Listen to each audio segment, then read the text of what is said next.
At the age of 17, Corey Hart recorded 5 songs onto 5 cassettes and walked them into the lobby of the Montreal Forum to leave them for Billy Joel and his band.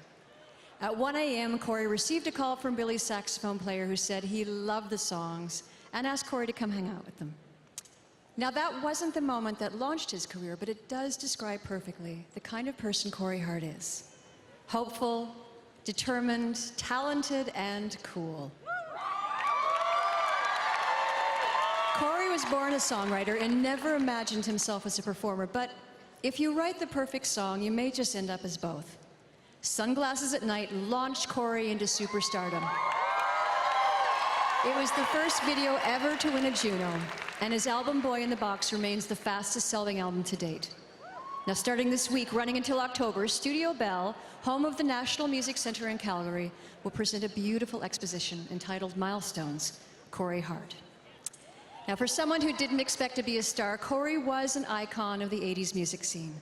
And during the height of Corey's fame, he was asked to present at the 1993 Juno Awards alongside another Montreal musician named Julie Masse. That fateful introduction became the love story of their lifetime. And Corey came to a point in his life when he had to decide between family and the spotlight. He chose love. You know, I'm here and doing what I do because I want to make people happy and I want to communicate with people. He was the heartbeat of pop music in the 80s and 90s.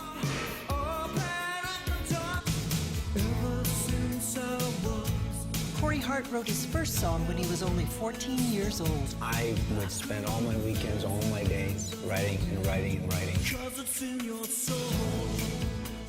By the time he was 19, he was recording his first album. I could capture all the love the great romantics had. One song almost didn't make it onto the album, but Corey convinced the record label to let him go back into the studio to record it. Anybody got any pair of sunglasses? I wear my sunglasses at night so I can.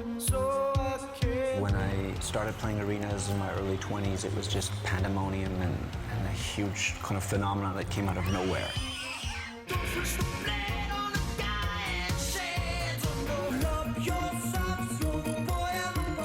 Corey achieved 32 top 40 hits, with 12 making it into the top 10.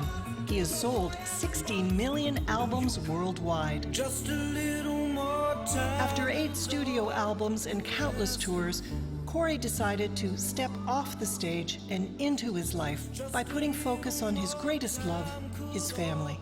To never surrender, to never surrender. And I am by your side. There are 2 things that I always wanted to do when I was a young person, and that was music and to have a family. I definitely did not want to be a tourist dad. And that doesn't make me a super dad. It just means that my kids know that I was there. Corey continued to write and produce music for other artists, including Celine Dion and his wife, Julie Masse. In life, you have to try things. And if there's a door in front of you, you got to find a window. Windows closed and the door's closed, and you got to go through the roof. Corey Hart's music was the sound of a generation, and it's only just beginning again.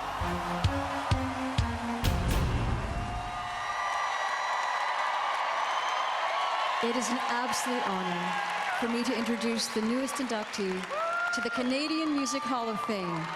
Ladies and gentlemen, Corey Hart.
Thank you very much.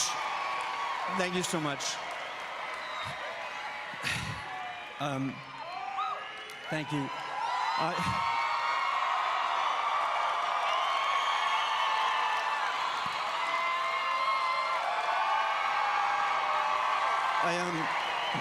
I've been so blessed to have lived my life with music by my side since I was a little boy.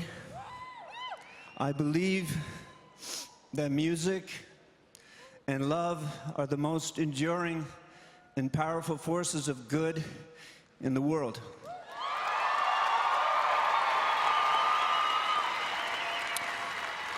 Without music or the Junos, I would have never met my precious Julie. And without love, I would have never experienced the miracle of cradling in my arms my 4 precious babies, India, Dante, Rain, and River, who are all here tonight, all grown up.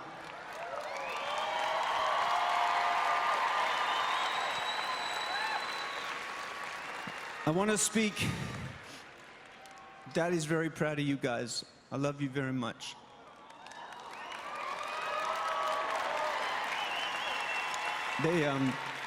As a songwriter, I can honestly say that those are the greatest songs that I'll ever write.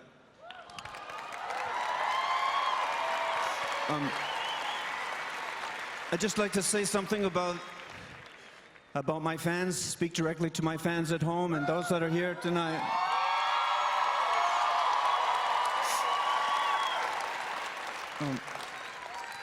Without you, my songs would have no home, and they would ultimately be unrequited and empty. So I thank you from the bottom of my heart, no pun intended, for listening to me way back when.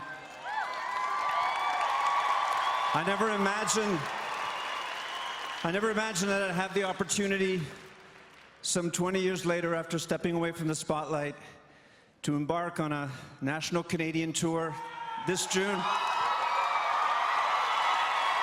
Right back here in London to make a new record with the great Bob Ezrin. And I honestly believe that there can be no Hall of Fame without their fans supporting you. So thank you from the bottom of my heart. Thank you to Alan Reed. Thank you to all the members of Caris, my good friend Steve Kane. I'm very proud to be Canadian and very proud to be a musician. God bless you.